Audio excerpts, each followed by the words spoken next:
मैं नरेंद्र दामोदर दास मोदी ईश्वर की शपथ लेता हूं कि भारत की राजनीति में एक सवाल बार बार पूछा जाता है, आखिर बीजेपी इतनी बार कैसे जीत जाती है?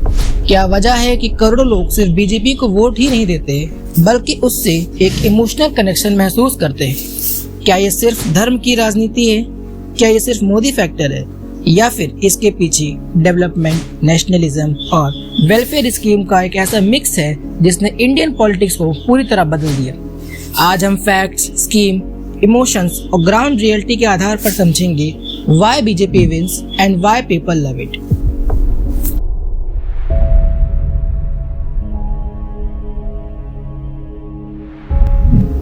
सबसे पहले ये समझना जरूरी है कि बीजेपी ने जनता को ऐसा क्या दिया जो उसे लगातार सपोर्ट मिलता रहा। आजादी के बाद कांग्रेस ने इंडिया की फाउंडेशन बनाई, इंस्टीट्यूशंस, संविधान, पीएसयूज, डैम्स, आईआईटी, बैंक्स, ये सब इम्पोर्टेंट कंट्रीब्यूशंस थे कांग्रेस के। लेकिन 2014 के बाद बीजेपी ने डेवलपमेंट की स्पीड को अपना सबसे बड़ा वेपन बना दिया। 2014 तक भारत में लगभग 91,283 किलोमीटर नेशनल हाईवे थे। 2023 तक ये बढ़कर लगभग 1,46,145 किलोमीटर हो गए और हाईवेज कंस्ट्रक्शन स्पीड 12 किलोमीटर प्रतिदिन के हिसाब से बढ़कर 28 किलोमीटर प्रतिदिन तक पहुंच गई। लोगों को पहली बार लगा कि देश विजिबली बदल रहा है। 67 साल में लगभग 74 फंक्शनल एयरपोर्ट्स बने, लेकिन बीजेपी सरकार के दौरान ये संख्या बढ़कर लगभग 148 तक पहुंच गई। आज छोटे शहरों का इंसान भी फ्लाइट में ट्रैवल करने लगा है। यह सिर्फ सुविधा नहीं, माइंडसेट चेंज है। पहले वेलफेयर स्कीम का बड़ा हिस्सा बीच में लीक हो जाता था, लेकिन जनधन अकाउंट्स और डायरेक्ट बेनिफिट्स ट्रांसफर ने सिस्टम बदल दिया।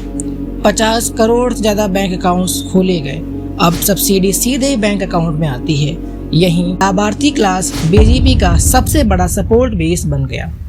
उज्ज्वला योजना, गांव की महिलाओं के लिए धुएं से भरे चूल्हे सिर्फ इनकन्वीनियंस नहीं थे, वे हेल्थ प्रॉब्लम्स भी थे। बीजेपी ने 10 करोड़ से ज्यादा फ्री एलपीजी कनेक्शंस दिए। एक गरीब महिला के लिए ये सिर्फ सिलेंडर नहीं बल्कि सम्मान था। पहले गांव में पानी लाने के लिए महिलाओं को किलोमीटर चलना पड़ता था। जल जीवन मिशन का लक्ष्य था हर ग्रामीण घर तक पाइप वाटर और स्वच्छ पीने लायक पानी पहुंचाना। लोगों ने पहली बार महसूस किया कि सरकार इनकी डेली लाइफ बदल रही है। आयुष्मान भारत, गरीब परिवारों को 5 लाख तक का हेल्थ इंश्योरेंस। कई लोगों के लिए इसका मतलब था बीमारी के कारण गरीबी में ना जाना। पीएम किसान योजना, फार्मर्स के अकाउंट में डायरेक्ट पैसे भेजे गए। यह ट्रेडिशनल सब्सिडी पॉलिटिक्स से अलग मॉडल था। अब बात करते हैं मोदी फैक्टर की। बीजेपी की सबसे बड़ी स्ट्रेंथ सिर्फ ऑर्गेनाइजेशन नहीं, श्री नरेंद्र मोदी की पर्सनल इमेज भी है। कई लोग उन्हें एक डिसिसिव लीडर मानते हैं, एक ऐसा नेता जो ग्लोबल स्टेज पर इंडिया की एक स्ट्रॉन्ग इमेज दिखाता है, जो स्पीच में गरीब, कल्चर और नेशनलिज्म तीनों को कनेक्ट करता है। आर्टिकल 370 हटाना, राम मंदिर बनाना, इन डिसीजंस ने बीजेपी सपोर्टर्स के अंदर कल्चरल प्राइड की भावना को भी मजबूत किया।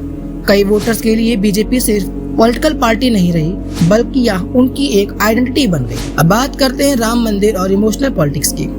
भारतीय वोटर सिर्फ रोड और इकोनॉमी नहीं देखता, वो इमोशंस भी देखता है। अयोध्या में राम मंदिर का निर्माण करोड़ों लोगों की आस्था से जुड़ा हुआ था। बीजेपी ने रिलीजन, नेशनलिज्म और डेवलपमेंट को एक साथ कनेक्ट कर दिया और यही उनका सबसे बड़ा पावरफुल पॉलिटिकल फॉर्मूला बना। अब सवाल आता है, अगर बीजेपी इतनी मजबूत हुई तो कांग्रेस कमजोर कैसे हुई? कई एनालिस्ट मानते हैं कि कांग्रेस ग्रास रूट लेवल पर कमजोर होती गई। डायनेस्टी पॉलिटिक्स के आरोप बढ़ते गए। दूसरी तरफ बीजेपी ने बूथ लेवल वर्कर्स की मैसिव मशीनरी बनाई। Data driven campaigning, social media dominance और स्ट्रॉन्ग कैडर नेटवर्क ने बीजेपी को इलेक्शन मशीन बना दिया।